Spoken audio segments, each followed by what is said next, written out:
In this video, I will show you how to view a Telegram video without downloading it.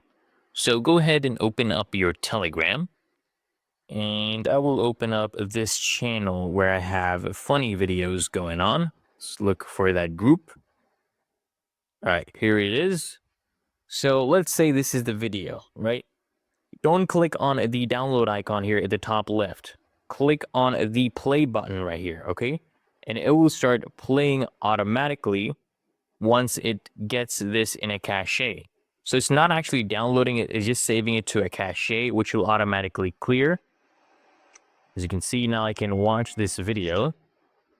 And here you can see we have not actually downloaded it. We have not saved it to a gallery. We have not saved it to downloads. So if I come here, click on my settings, I scroll down, let's do data and storage.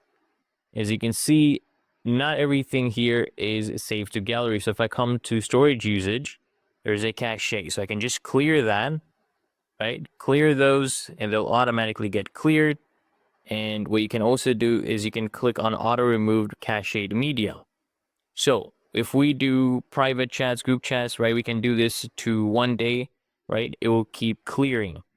And from private chat groups or channels, we have enabled save to gallery, but that's only when we go ahead and manually try to save it.